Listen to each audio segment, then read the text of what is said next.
Mais de 300 juízes e juízas e mais de 2.000 servidores atuaram nas eleições municipais deste ano, as maiores da história do país e de Minas Gerais.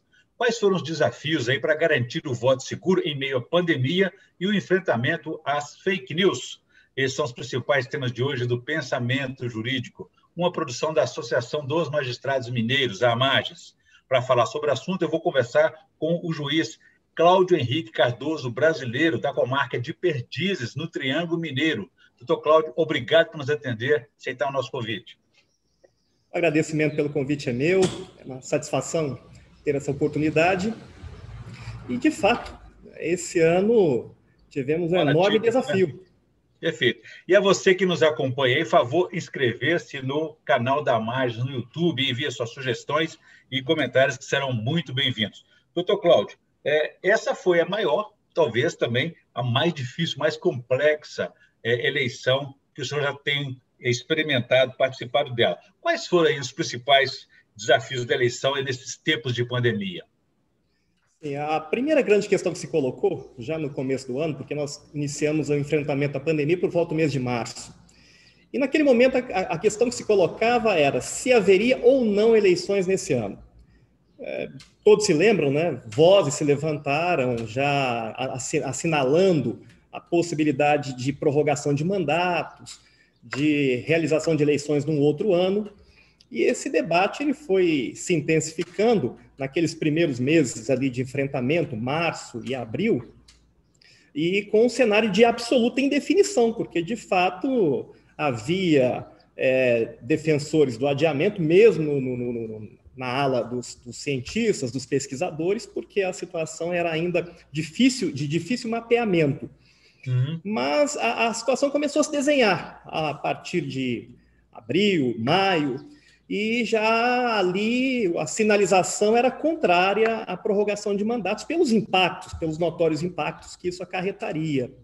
E então o encaminhamento acabou se orientando no sentido do adiamento das eleições, mas dentro desse ano em curso. Então o primeiro momento foi um momento de muita incerteza, de muita insegurança. Até que nós chegamos, então, nas tratativas da PEC 18, que era aquela PEC que já remodelava foi eleitoral, mas adequando ainda ao ano de 2020. Esse foi o primeiro...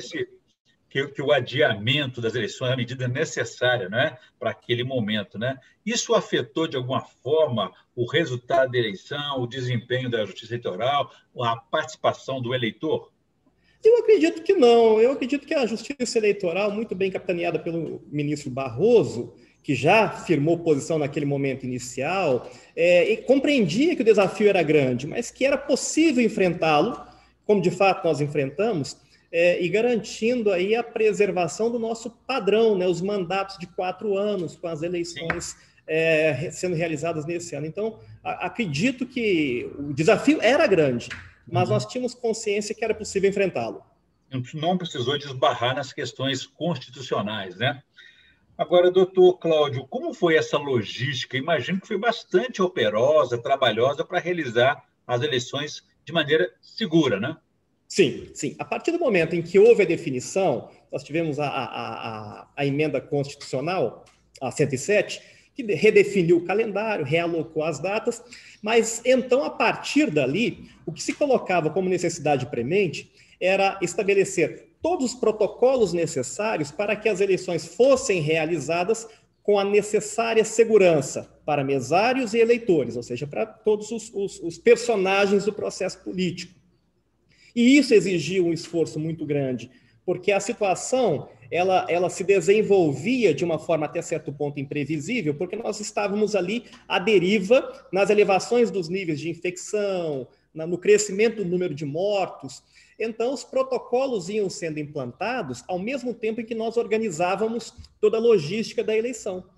E, obviamente, a gente tinha que fazer readequações na medida em que havia, por exemplo, o recrudescimento das medidas restritivas de isolamento social. Então, isso exigiu quase que uma reorganização semanal do nosso planejamento para que isso fosse compatível com o momento da pandemia que nós vivíamos naquele dado momento histórico. Entendi. E o planejamento, as medidas adotadas aí, adoção de equipamento de segurança para evitar o contágio, né, foram bem sucedidas e não houve custo para a Justiça Eleitoral, custo extra, né? Sim, de fato.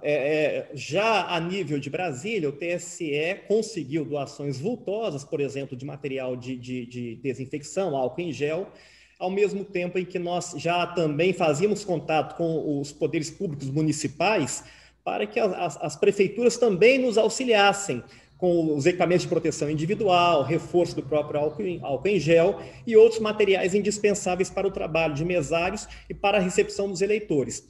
Mas isso não houve impacto direto no orçamento da Justiça Eleitoral, mas, em contrapartida, houve um custo muito elevado, suportado por municípios. Aqui, por exemplo, nós contamos com centenas de pessoas que foram alocadas nas sessões eleitorais e em outros lugares para poder, por exemplo, garantir a asepsia dos ambientes, a higienização de cadeiras, de mesas, organização de filas. Então, houve sim um impacto financeiro importante, mas que não foi suportado necessariamente pela Justiça Eleitoral.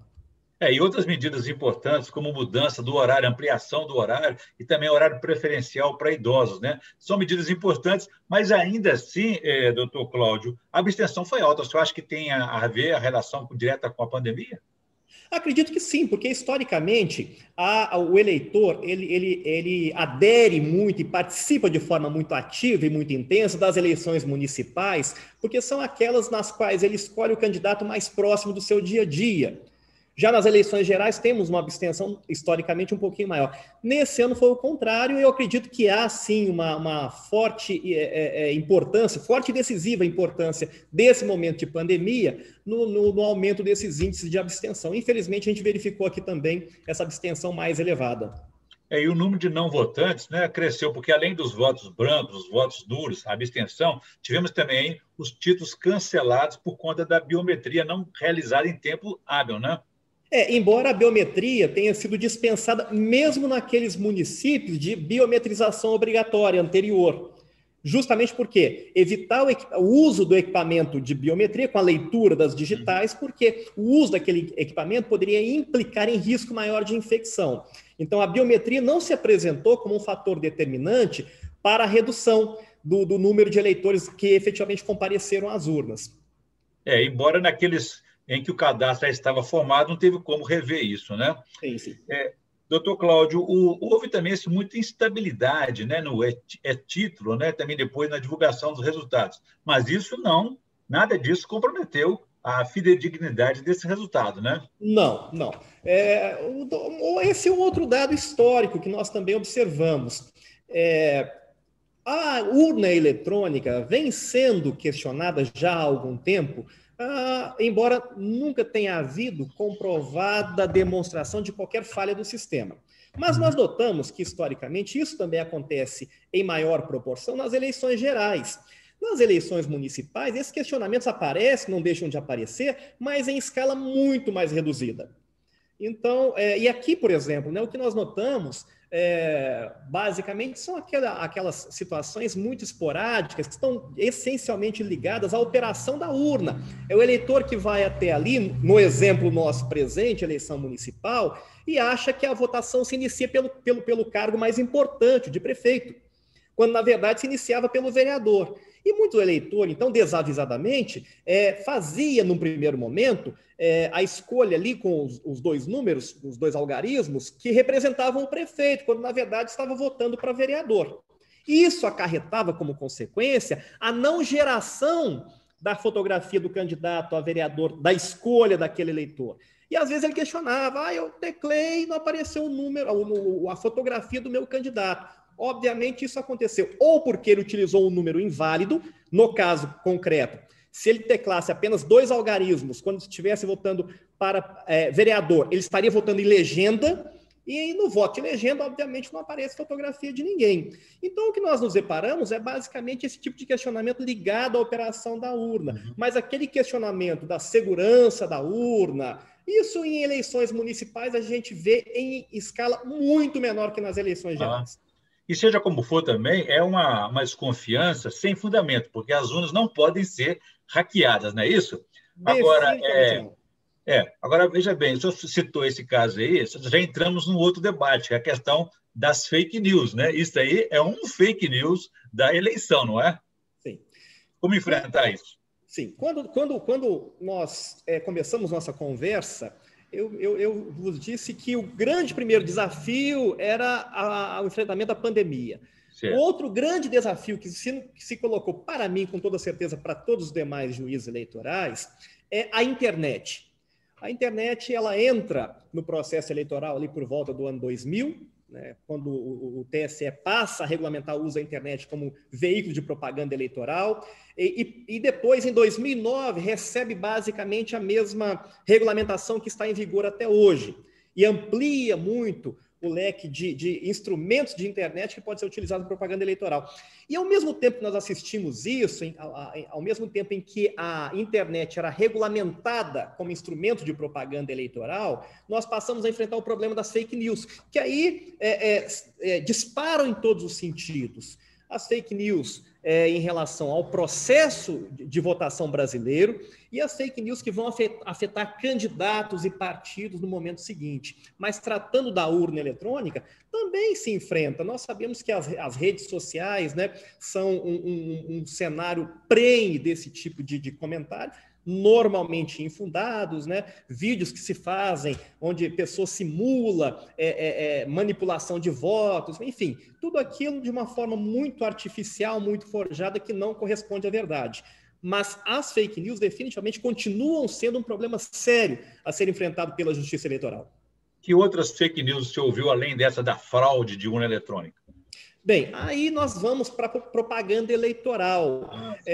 O uso, eu até falei agora há pouco, quando nós começamos a tratar da internet no processo eleitoral, por volta de 2000, 2002, eu já era juiz eleitoral aliás, desculpe, ainda não era juiz eleitoral nessa época, mas eu supunha, ali ainda na condição de eleitor, que a internet era uma coisa distante do processo eleitoral. Eu enfrentei a minha primeira eleição em 2005. Em 2005, nós já tínhamos a internet como veículo de propaganda eleitoral regulamentada pela legislação. E também em 2005, nós tínhamos um uso muito incipiente, muito no princípio. A internet era um veículo ainda de baixa utilização pela menor capilaridade daquela época. Só que o que eu assisti até com assombro foi o crescimento da importância da internet dentro desse processo, pela capacidade, né, de atingir a massa, a grande massa, de uma forma muito instantânea. E redes sociais, aplicativos de conversa eletrônica entraram nesse cenário de forma muito decisiva, a ponto de chegar ao ponto de quase decidir uma eleição.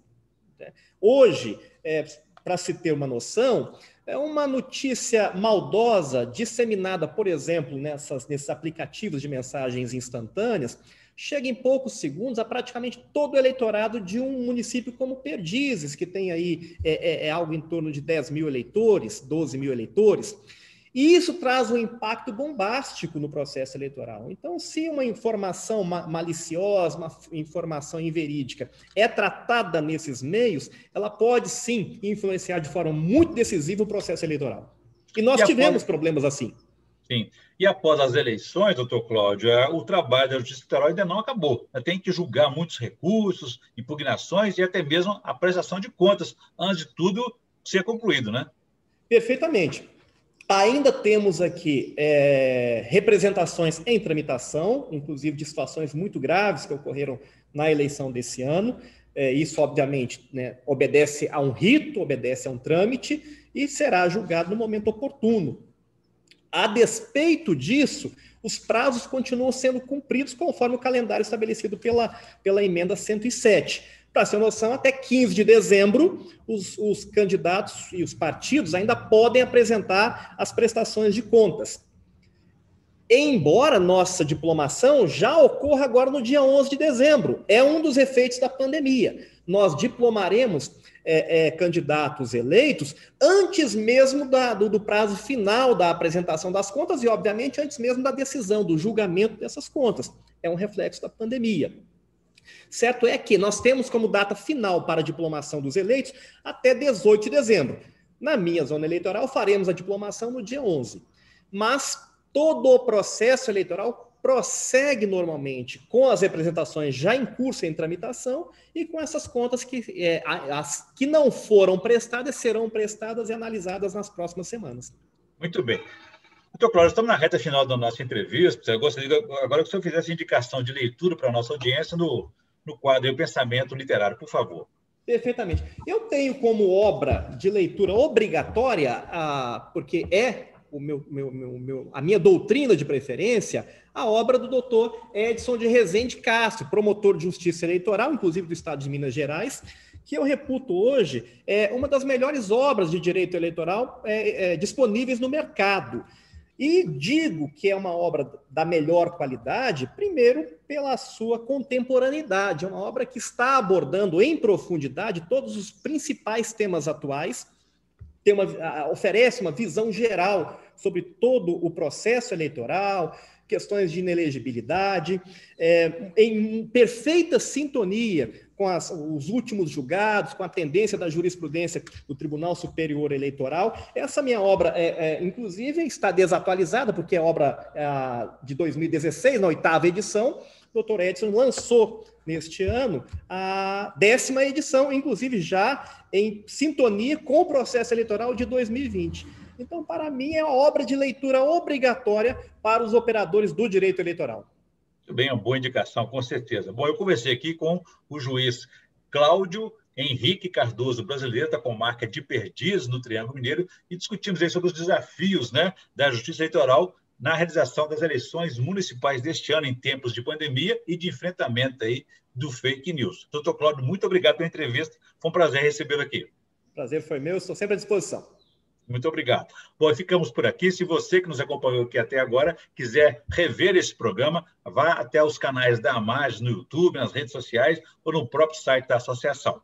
Ficamos por aqui, então. Um abraço a todos, obrigado e até a próxima.